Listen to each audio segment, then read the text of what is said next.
Hello everyone, good evening and thank you for joining us on Master Speak today. We have a very special guest with us today and we are going to demystify how to fight coronavirus. How is the situation likely to unfold now that the unlocking of the economy has started and people have started venturing out? So how do we really protect ourselves and our businesses? For those of us joining us for the first time, thank you for being with us. Please note that you can access any one of our previous sessions on our LinkedIn, YouTube, or Facebook handles. Now, just as a simple housekeeping rule that we follow on this show, I hope all of you who are watching this show and your families are absolutely safe and healthy. Please give us a big thumbs up by pressing the like icon if you are safe and healthy. Do let us know which part of the country you're joining us. Our special guest for today would like to know where all you're joining us on this platform today. Now, if you have any comments and questions, which I'm sure a lot of you will have in today's session, please do post it on the comment section. Remember, 2 lucky questions will be picked up at the end of the show for 2 lucky gift vouchers that we'll be handing out. So please do stay tuned in, keep asking your question, and wait till the end of the show when we announce the 2 lucky winners for the day. Now, I'm happy to introduce our esteemed speaker for today. It's a pleasure to introduce Mr. Ramanan Laxminarayan on our show. Mr. Laxminarayan is the founder and director of the Center for Disease Dynamics, Economics, and Policy in Washington, D.C., and a senior research scholar and lecturer at the Princeton Environmental Institute at Princeton University. Mr. Laxminarayan is the founder of 𝐷𝐞𝐚𝐥𝐢𝐧𝐚, which works to improve access to healthcare and diagnostics worldwide. Since 1995, he has worked to improve the understanding of antibiotic resistance as a problem of managing a shared global resource. President Research and Policy at the Public Health Foundation of India between 2011 and 2015, he led the growth of a research division to over 700 technical and research staff. Mr. Laxminarayan's work has been covered in major media outlets including Associated Press, BBC, CNN, The Economist, LA Times, NBC, Reuters, Wall Street Journal, and National Journal.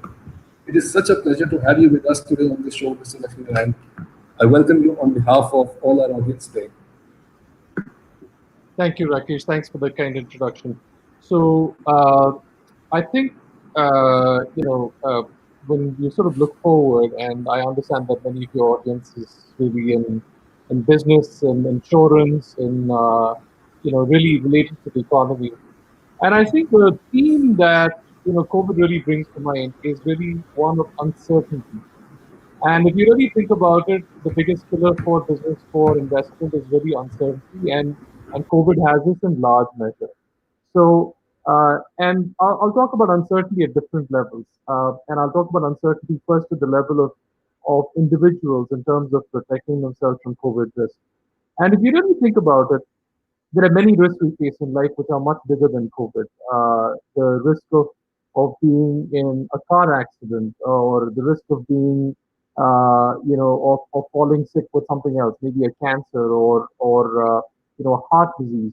We are all much more likely to die of heart disease than we are of COVID, for instance. Although that might take a little longer in life. We don't now, and there are many other risks, like when you cross the street itself, there's a risk because you might get hit by a car, or you might consider the risk of say, food poisoning when you eat outside. There are many risks we take, both voluntary and involuntary, in our daily lives, and we are perfectly fine with it. It doesn't mean that we don't go outside. It doesn't mean we don't get out on a plane just because once in a while a plane might crash. It's not like we stop driving because people do get into accidents. None of that stops us because over time we have picked up a fairly reasonable assessment of what the risks are, and we're able to evaluate those against the benefit. So if you're crossing a street somewhere on a busy street, you know from experience what the risk is of getting hit. It's very, very small, and you see the benefit of crossing right there, and you go ahead and you do it. And that kind of risk-benefit calculus sort of invades our entire life. That's what most of our thought processes are around. That's how we make decisions on many things that we do as individuals. Now, what COVID did was it upended that entire thought process because suddenly the risk was not quantifiable or not understandable to us. And when we approach it in a layperson's fashion, then it wasn't clear whether that was a risk that was worth taking or not worth taking. So in the early days of COVID, people would say, "Well, can I pick up my newspaper?" The CTO of a big online grocery company said, "Should I wrap my groceries or the supplies in 3 extra packages of packaging? Would that prevent the transmission of COVID? What should we do there?" Certainly people were concerned about anything that they picked up, right from newspapers to whether they should put a sign in their front gate saying, "Please don't touch my gate because I don't want to catch COVID from you." People were concerned about help that was coming into the house. Would they bring COVID in? Of course, not as many people were concerned about whether they might actually give COVID to their household help, which is a much greater likelihood, to be quite honest. And we sort of went into the fear mode because we didn't understand the risk really well. And the risk, to be honest, appeared to be quite large. So we were told the risk was about, in the initial stage, something like 2% of the overall population, but 1 in 6 of people who got COVID, who were elderly, above the age of 65, were a chance of dying. Now, that's an unacceptably high risk. Now, there are very few things that if you're above 65 or above 70, that you have a 1 in 6 chance of dying of, right? That's a 15% risk, which means of 6 people that you see with a particular condition, 1 of them is going to die. That's extremely high, and we are not geared to understanding how to perform with that sort of a risk in mind. We also didn't fully understand that the risk is highly differentiated by age group. It's highly differentiated by gender, although we don't talk about it. Men are far more likely to both get COVID as well as to transmit COVID as well as to die of COVID than women are. We didn't understand the risk of being outside versus inside. What will being in a restaurant do to us? What will being in a crowded bus do to us? What will being in a office workplace do to us? What will being at home do to us? And we really didn't understand many of these issues because these have just not been studied in the other ways in which COVID is actually transmitted. So this idea of uncertainty of understanding COVID, and often the information that came out, even from the scientific literature on this, was highly confusing and seemingly contradictory. In the initial stage, the message was don't wear a mask. At that stage, the reason to advocate not wearing a mask was, one was we had not appreciated the role of droplets in transmission of COVID. And second was we had not really appreciated the fact that, well, at that time, there was a lot of concern that masks would be used, that should be used in medical facilities would end up being used by individuals. And that was really a problem. So the advice was don't use a mask. But since then, we've realized that when 2 people wear masks, that they actually prevent COVID transmission from one person to the other. So again, there's uncertainty also been around what sort of measures help protect us against COVID. And this, I wouldn't say is 100% resolved. We don't fully know all of these yet. We don't know the impact of certain measures that we take. So for instance, how important is the distancing that we do at markets where they have the circles and one behind the other? Does it really make sense to have that 6-foot difference? Is that really the main place where we get COVID? All of these are now being better understood. And I think as we better understand risk, we realize that outdoors is not as harmful as being indoors. Indoors transmits risk a lot more, number one. Number two, we understand that mask wearing does seem to protect. Although the early stage, a lot of studies put together didn't seem to really show that it made much of a difference. Number three, we don't see great evidence of the surface transmission. That was a major, major concern for many people. So the surface transmission is that someone touches a surface with COVID, and then you touch that same surface, and then you catch COVID. Not to say that these don't happen, but remember, in everything in life, there are things which are higher risk and lower risk. So is it possible to get COVID off your newspaper? Possibly, but the risk is exceedingly small and orders of magnitude smaller than if someone were to cough and you were to inhale their air. So being on an aircraft with someone else with COVID is far more of a danger, regardless of whether you're wearing that face mask and all of that, because you're going to breathe that same air anyway. And you know that most air in airplanes is recycled. It's not like you're getting fresh air all the time. So I think we now appreciate these risks a lot better. And the same risks and uncertainties are important in the business environment as well. And for the business environment, I'd say there are three things that you should sort of remember are fundamental truths about COVID. And there is really no getting away from these. And anytime you are in doubt, you should go back to that first principle, regardless of who that particular expert might be on TV or whoever else who's speaking about it. The first rule of thumb is that nobody is immune to COVID. So if nobody is immune to COVID, eventually most people, or at least up to the level of herd immunity, will get COVID unless a vaccine arrives first. So in some sense, we might have slowdowns or speed ups of the coronavirus transmission, and that has implications for whether the hospital is overwhelmed or not. But that says nothing about the future. Just because New Zealand has 0 cases today, or they had 0 cases last week, now they have cases again, doesn't mean that they are safe. What is New Zealand's future? They still have 4.5 million people who have to face COVID at some point or the other. So the first step is to remember that everyone is susceptible to COVID, and there is no escaping this. This is not like HIV, where if you decided not to have unsafe sex or to not have a blood transfusion or have any sort of contact with someone who's infected, that you could actually protect yourself. This is also not like influenza, to which we have some prior immunity. This is completely new, and that's what makes it challenging. So even if the risk is really small, the fact that everyone is at risk for COVID is really what makes it challenging. Second is, the thing to realize is that the risk is highly differentiated based on risk factors that are now quite well known to us.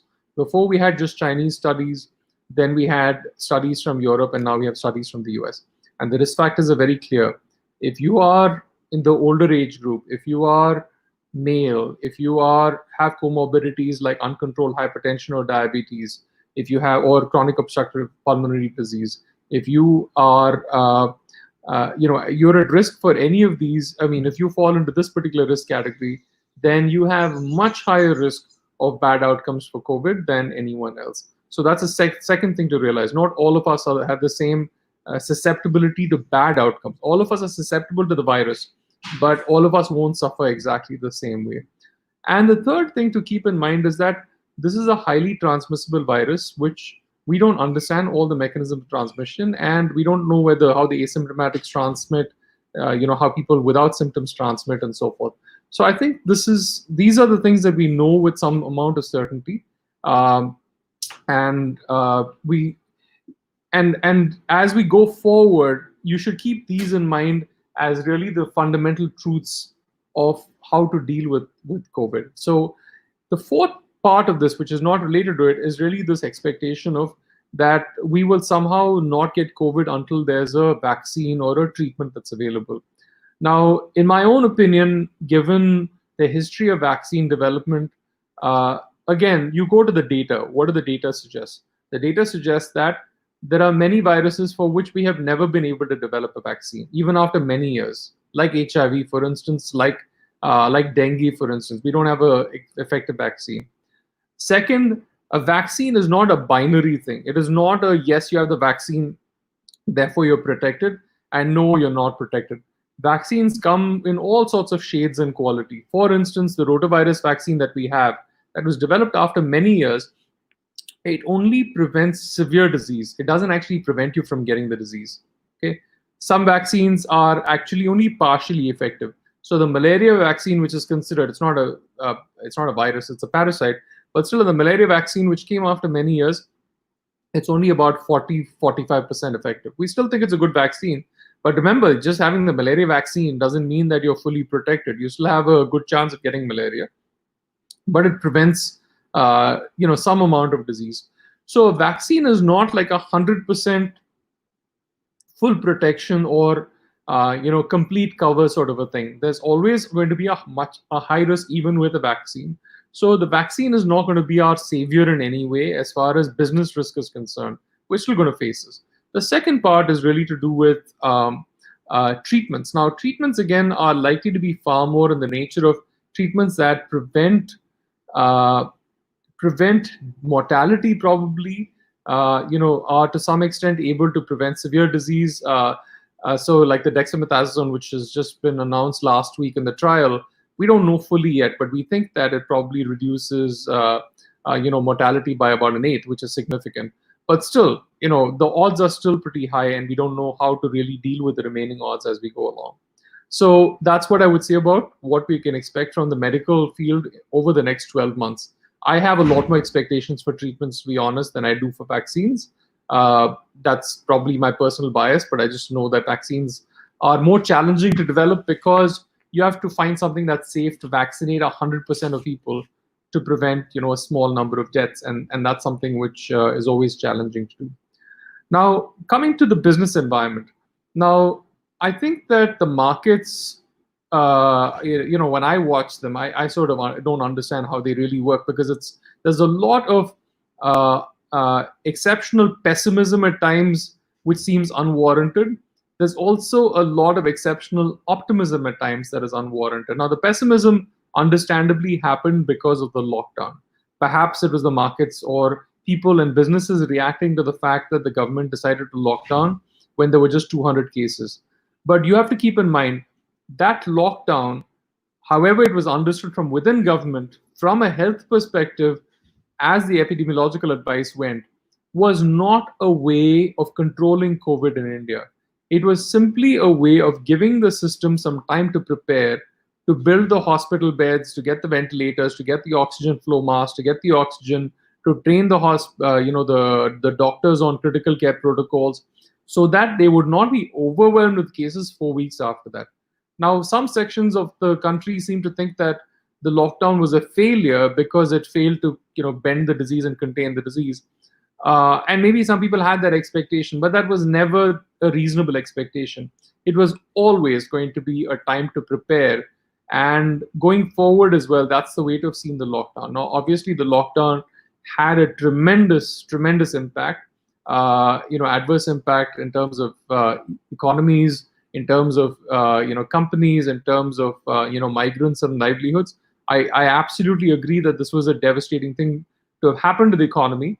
But the flip side would have been that there would have literally been, the arrival of tens of thousands of people into hospitals all at one time, possibly even hundreds of thousands, and that would have been a hard thing for people to understand. And the chaos that would have created would be far greater than what was created by the lockdown. So it was really choosing between two evils, and I think the government decided to go with the evil of the definiteness of the lockdown and what it solved, rather than go with the uncertainty of what it could have happened if they had not locked down. But now that the lockdown is over and we're getting out of the lockdown into a interface, as they say, of the opening up, I don't think that it is really going to be the government restrictions that are going to be the biggest risk factor. I think it's going to come back to people, because people are now, one of the effects of the lockdown is that it has sufficiently scared people into taking COVID seriously. I'm not saying that fear is a good thing or a necessary thing, but often it is what drives people to act. And I think that people are now engaging in self-protection. And as we all know, nobody in India does anything because the government tells you to do it. They do it because they feel like it's good for them. And when you see all this mask wearing around, I live in Delhi. I don't think they're wearing masks because of the 1,000 rupee fine. I think they're wearing masks because they're actually truly scared of the virus. And when I talk to people of my parents in my mother's generation, they are now seeing people who are dying of COVID. That is what is driving them to stay indoors and be safe. There is no amount of preaching to them that will make them do what you want them to do, unless they themselves see that there is an impact of not following those instructions. And I think that as the COVID cases and deaths increase, people are going to take greater precautions even. It is not going to be a question of the government having a lockdown. I think people themselves will protect. And we see that generally for epidemics. There is something called, the technical term is called prevalence responsiveness, which is that as diseases grow, it's not like people sit dumbly and watch. They actually respond in a behavioral way. So, for instance, condom use went up a lot when HIV was taking off. But the flip side was, once there was a treatment for HIV, condom use also went down. So here we'll likely to see the same thing, which is that people's purchasing behavior, they're going outside, they're engaging in the economy, is going to be largely driven by what they see as the risk of COVID going forward, and it may actually outlast COVID itself. So, what does it mean to outlast COVID itself? India is one of the countries where, like in other developing countries, where a lockdown was harsh, but because it is India, it was not effective. And it's not possible to be effective because you have a lot of people living in close proximity and so forth. So we can never see the bending down of the curve like you can see in Spain or Italy or elsewhere. And because of that, you're going to see the disease spread at a faster rate in India than in other countries, just because it is relatively uncontrolled.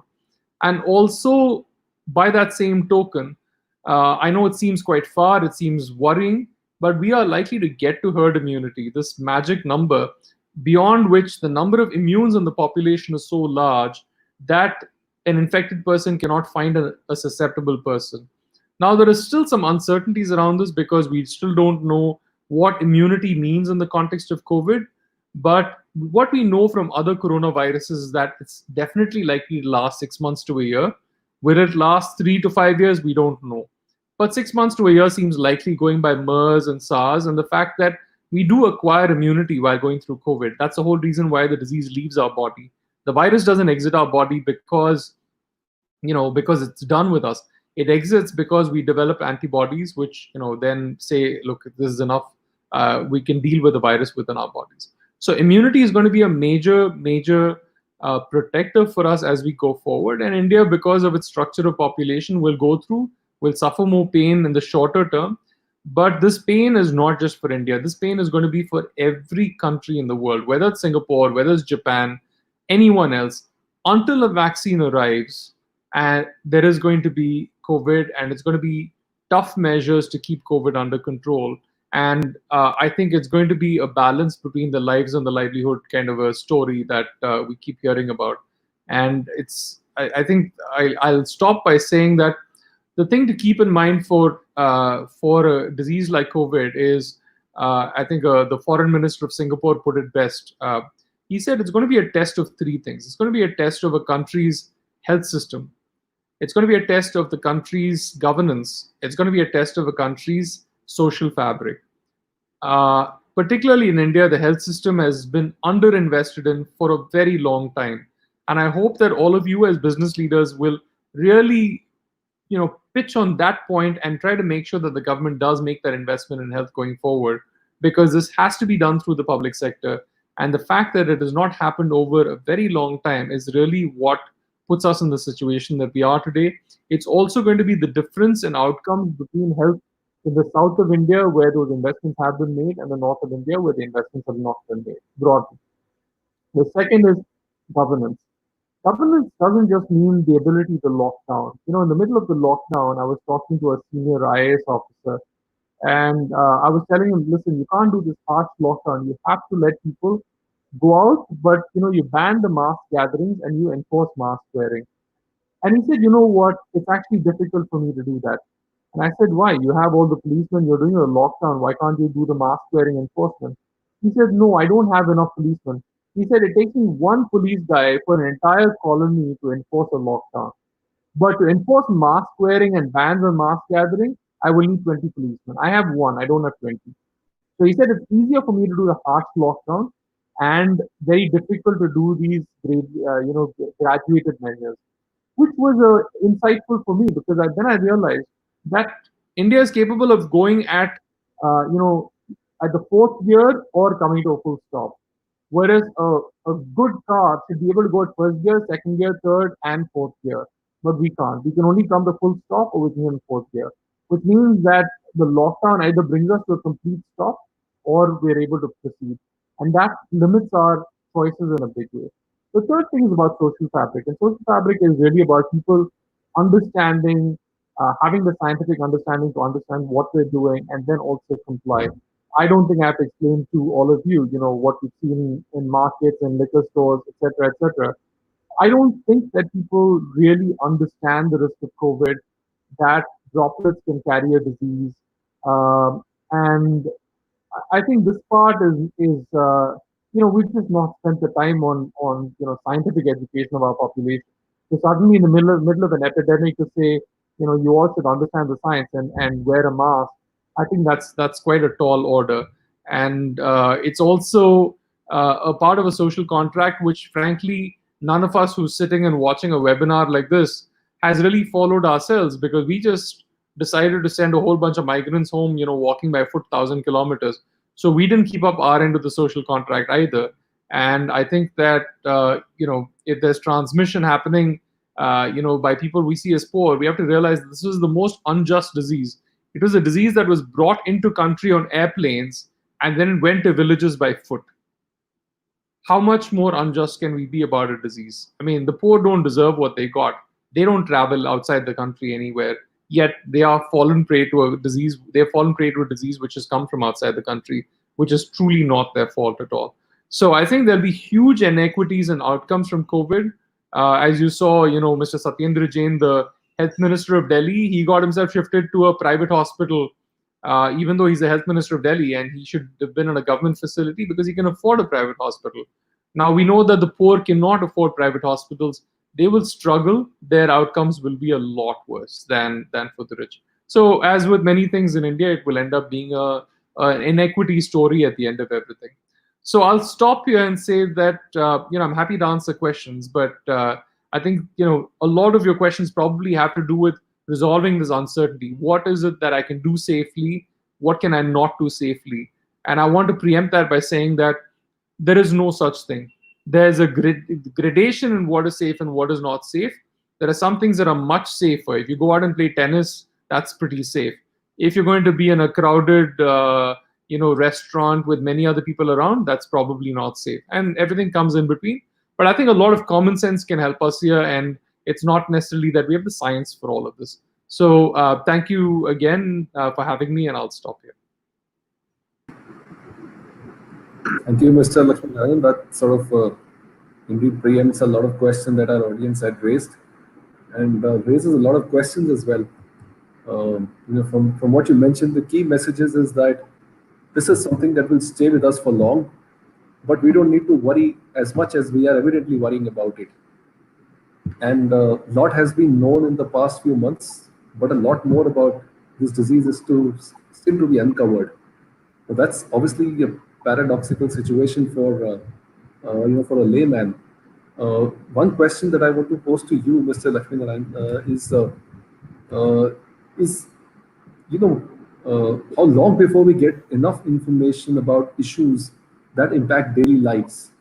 For example, today it's just a part of every dinner conversation. The number of cases going up, mortality, so on and so forth, and you see, like you mentioned, newspapers are not allowed. People washing the food packets before they open it.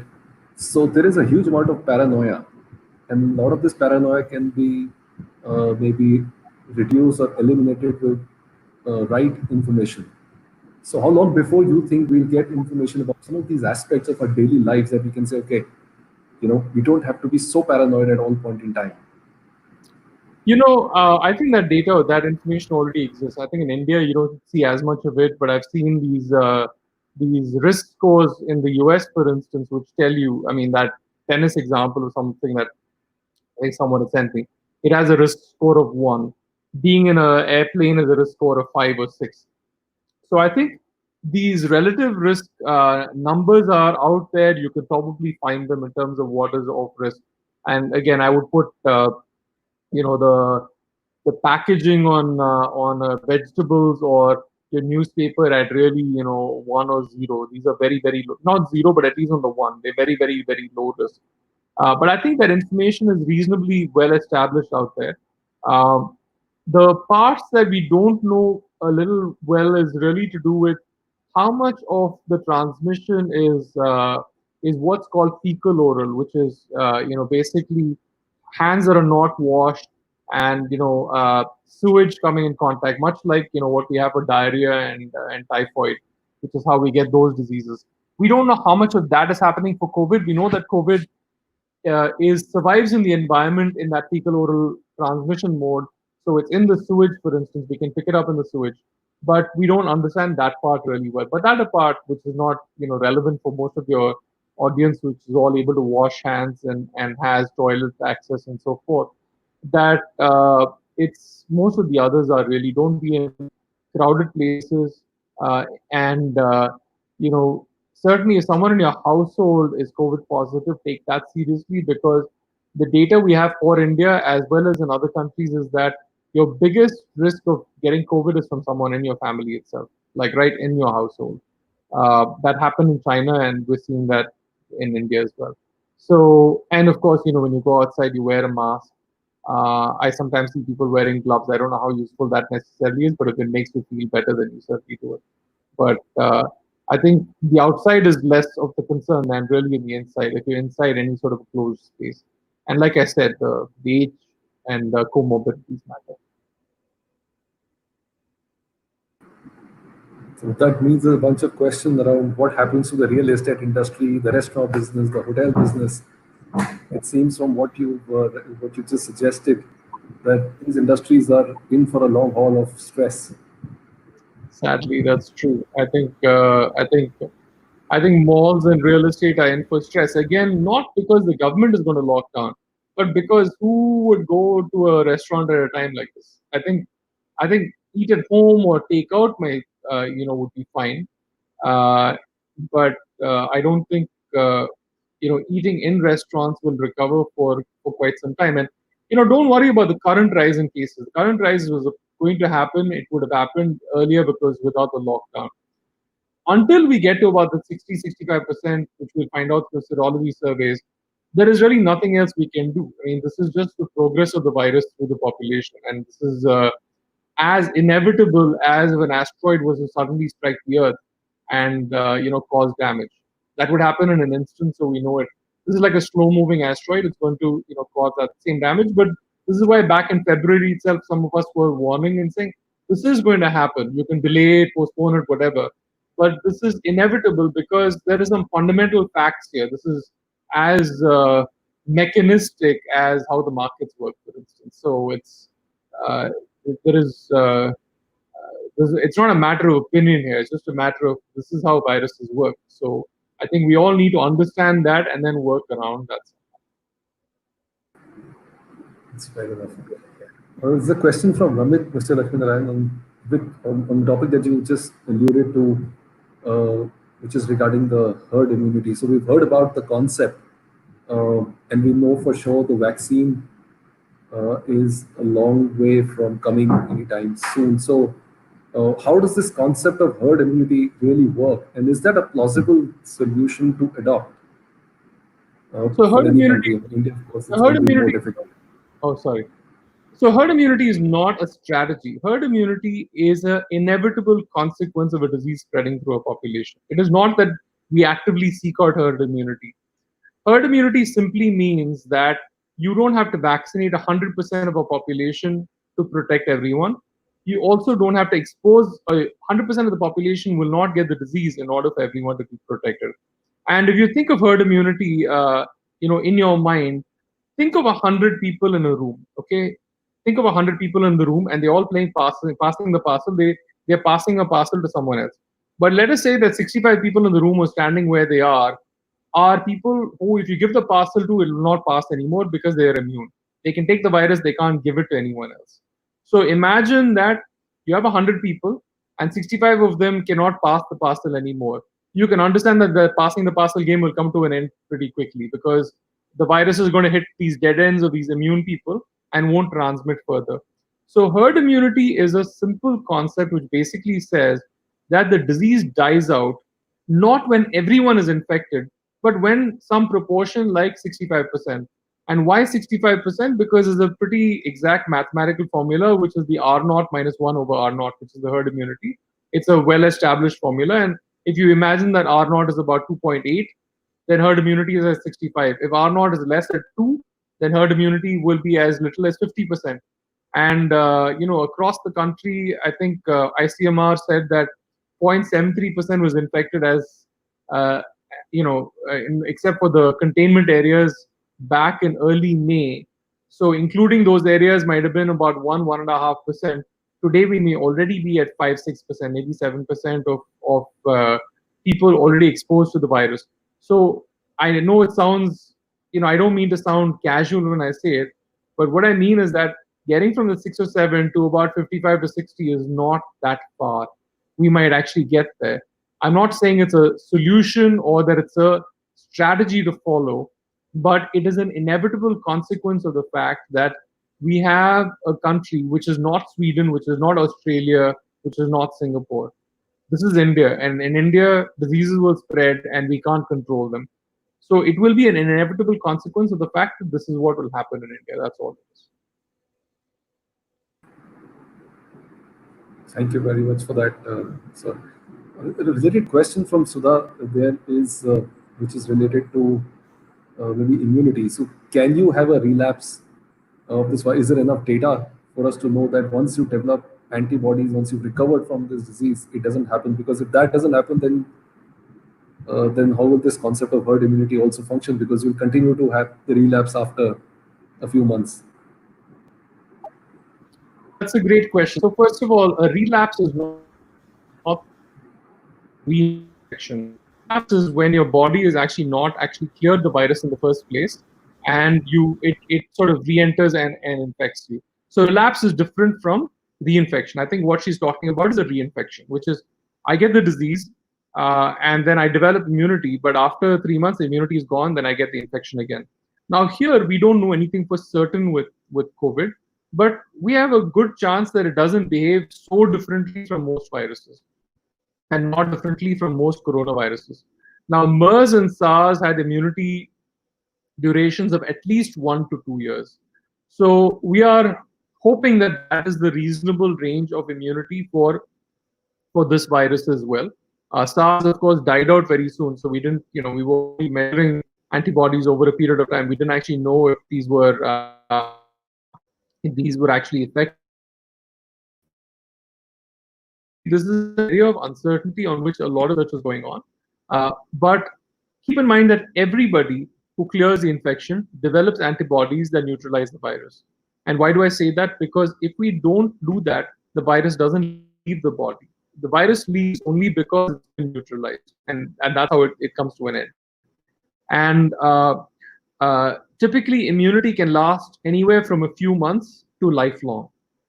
Measles immunity is practically lifelong, although the immunity level may come down after a period of time. And also, immunity is not a binary thing; it's not a 1 or 0. You can have partial immunity even after a year. So it is not like you say, "Am I immune or am I not immune?" You could be partially immune, which helps. Partial immunity is as helpful as having a partially effective vaccine. It's the same thing. And remember, that's how vaccines usually work. Vaccines typically are inactivated or live viruses that produce the same effect on our body as having a very mild infection does, and produces the antibodies. So keep in mind that if our body cannot provide antibodies against the infection, our chances of having a vaccine are also very low, because the way in which we develop immunity is the same way in which the vaccine hopes to develop immunity in us as well. So let us hope that this is true, because otherwise it's going to put our vaccine development also in great trouble. So you have two pathways, and both of them depend on the same mechanism inherently to help us. Thank you for that, Mr. Laxminarayan. The next one is from Neha. She wants to know, now that the restrictions have eased up across India, though not fully, offices and shops are opening up. So how would you advise these shop owners, business owners, offices, how should they function to ensure that they remain as insulated as they can possibly be? So again, like I said, my talk was all about there's no binary safety or safety. Everything is unsafe, everything is safe enough. So you have to decide what your benefit cost calculus is. If you are crossing a busy street against traffic, you are taking a risk, but you think there's a benefit to doing that.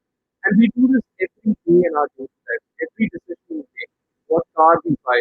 We buy a Tata Nano with all this, no offense meant to Tatas or the Nano. You are putting your safety at risk in a major way, but you're saying that I will take a cheaper car when I put that at risk. So it is not that we don't make these trade-offs every day. I think people just have the exercise of common sense, which is go to the shop, you really need to obviously go to staff, wear a mask, wash your hands when you come back, and keep some distance and do the best you can. Is it 100% safe? In fact, the greatest risk for dying is living. So anyone who lives that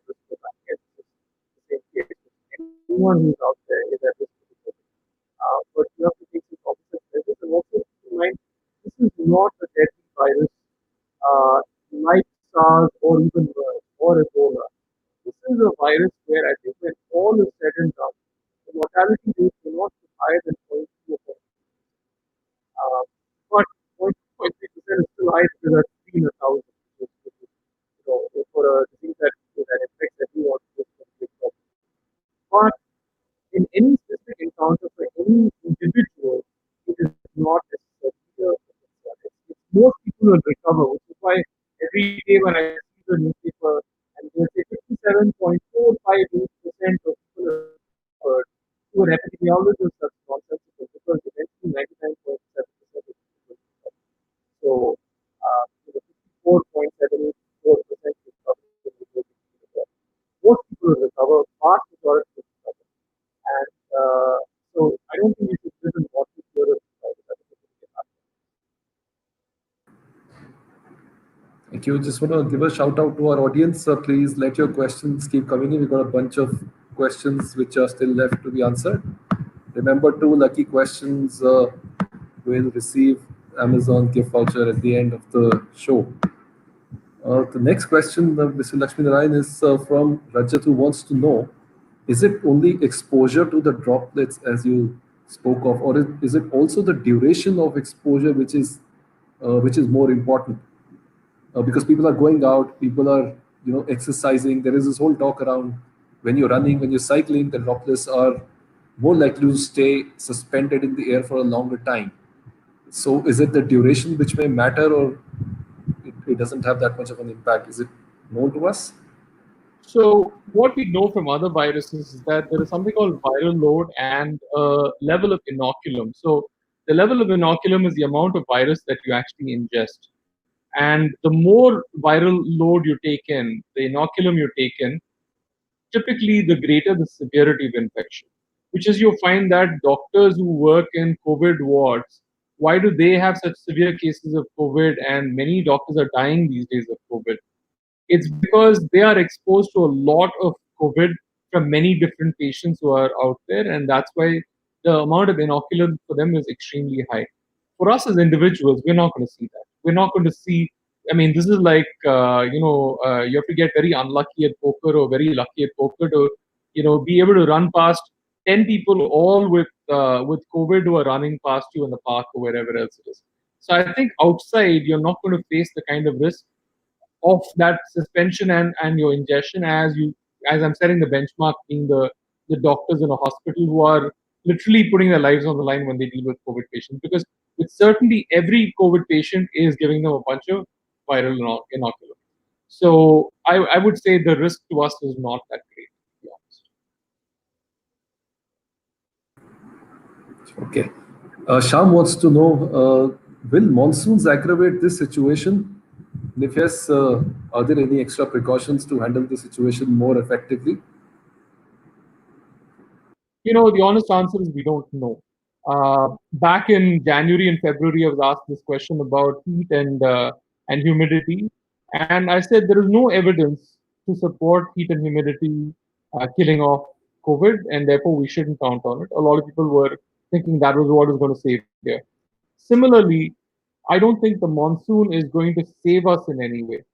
The only reason to think it might aggravate the situation is for two reasons.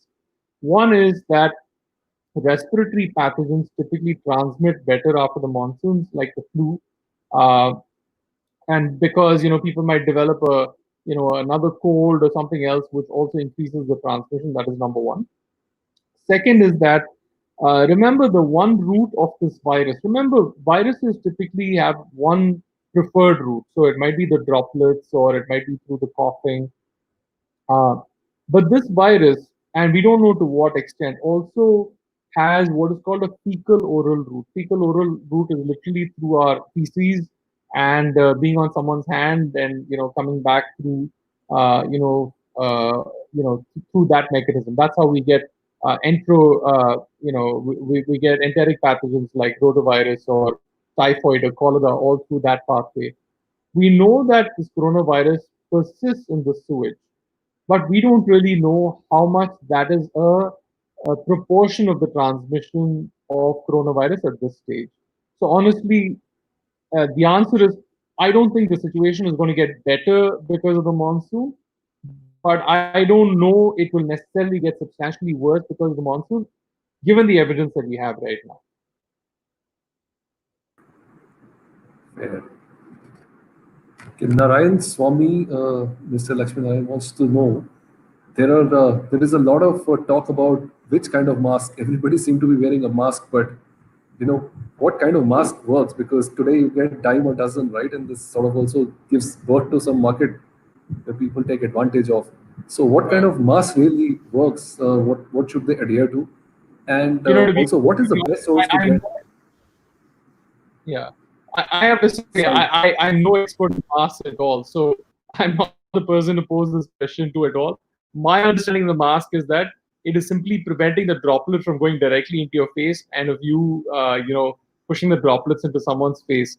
So my understanding of mask is, I mean, because as a scientist, it's not something that I actually study. So I would say, uh, based on what the WHO evidence or their recommendation is, and the Ministry of Health, a simple cloth covering over the mouth should be sufficient, because all that you're trying to prevent is to cough fully into someone's mouth and to have their cough be taken in. It's not meant to be an N95 kind of a protector or anything like this. So I would just go with the Ministry of Health's recommendations here, and I think it's pretty reasonable here. It should be on the, actually, surprisingly, the Indian Ministry of Health and Family Welfare has an excellent COVID page. I know we generally tend to ignore what the government says on these things, but the ministry's COVID page is actually not bad at all. It's always put out, at least, I mean, not in the testing and all that, but at least as far as personal protection goes, it's been a good website, and I'd urge you to go there. And I suppose that the Arogya Setu app, I have not seen it, but I suppose that information should be there as well. Yes. Uh, I think you also answered the second question Mr. Swami had, which is the best source to get information and stay updated. So you heard the answer to that, Mr. Swami. We got this question from Nirmala Idnani. She is a doctor, Mr. Laxminarayan, and she wants to know, how does the COVID-19 infection manifest in children and its prognosis in children? So COVID-19, most children are asymptomatic. A very small proportion of them, particularly those who are infants, like literally, first 30 days and certainly in the first year of life, they seem to be at higher risk. So when you see a distribution of mortality by age group, it sort of is almost like not quite a U curve, but it starts highest from the very young children, goes to the lowest in teenagers, and then starts picking up and gets to be highest in the elderly population. So apart from the elderly population, these infants are at risk, and there is now evidence from the US of Kawasaki syndrome or other sort of outcomes that were not measured in children in China, for instance. What we don't know is the effect of COVID on children who are undernourished, who have impaired respiratory systems as they do in India, and who may not also be fully vaccinated against all diseases. This is a big unknown for us. We have not had the volume of deaths in India to be able to assess that in children, although there have been deaths in newborns. So it's not like we've not had any newborn deaths at all. But we don't really understand this really well. And it's possible that a lot of deaths of COVID related deaths in newborns and children under one have been miscounted because people don't think it's because of COVID, and therefore they haven't been tested for COVID, and therefore not tied to it. So what I worry about is that the level of scientific understanding in our country, based on our own data in our country on deaths, is extremely poor. To date, we have whatever 13,500 deaths, which is a significant number of deaths. How much do we know about the science or determinants of COVID deaths in India? Very, very little.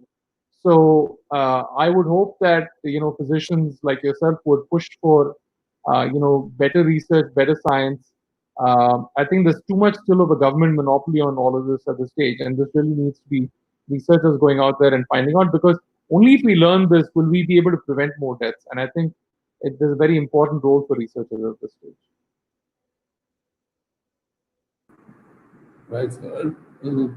Just again, a follow through from what you just said. Is it true that the death rate in India that we are experiencing are considerably lower than our Western counterparts? So, if that is true, then is there something to do with, as we've been hearing in the newspaper, because of the vaccines that we've been exposed to in India? Is this a merit in that piece as No. well? No, this argument is completely false, and this is made based on two sorts of ratios. One, people say, oh, but India's per capita death rate is very small. It's only 10 per million.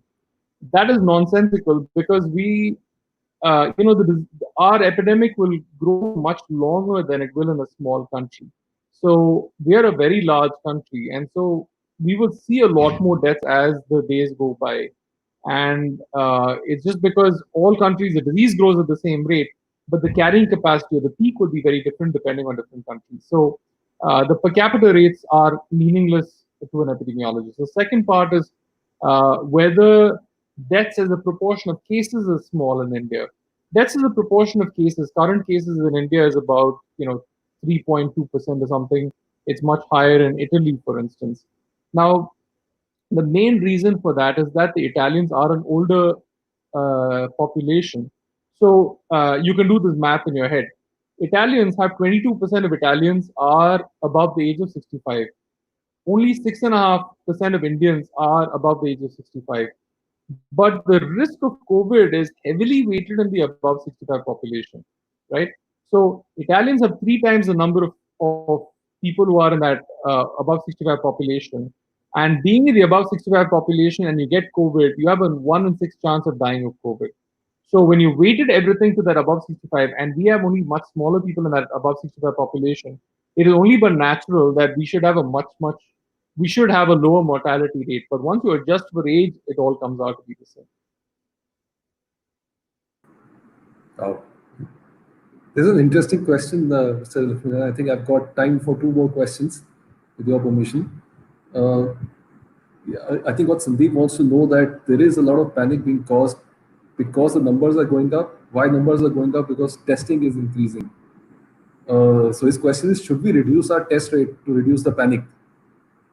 No, but I His agree we COVID should strategy. reduce the panic for sure. I don't think that's the best way to reduce the test rate, because panic, because then we'll be flying blind, and we will see a really horrible situation that happens, because then we won't know where the cases are, whether we realize it or not. And we can, I'm critical of where government doesn't perform on say testing and so forth. But I think in many places the public health response for COVID in India has been pretty good. It's been actually better than what I had even expected it would be. The level of follow up, the level of contact tracing, obviously not in all states, but the reason why we are not in much worse condition is because states and the center have taken this seriously. So let's give credit where credit is due. The public health system, even as weak and shoddy as it is, has really tried to follow up to contain. These containment clusters. I talk to states all the time. I advise a couple of states. There are very capable people in government who are really putting effort behind it. That's why it's low. So I don't think the testing rate should reduce.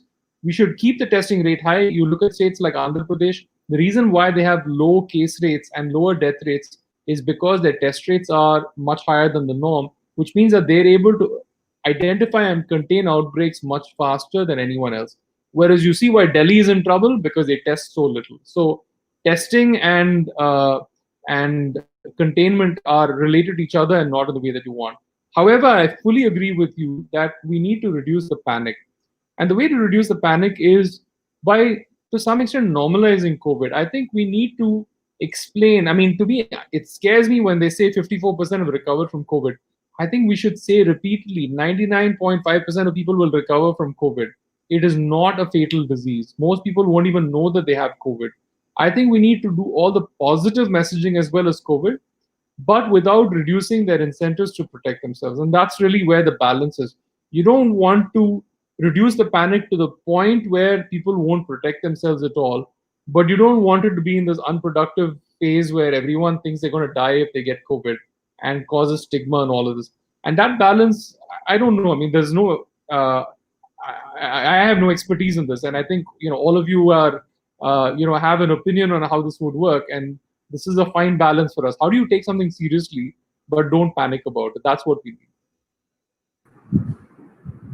Right. There's a question I'm not sure, but I guess I'll still ask Mr. Laxminarayan.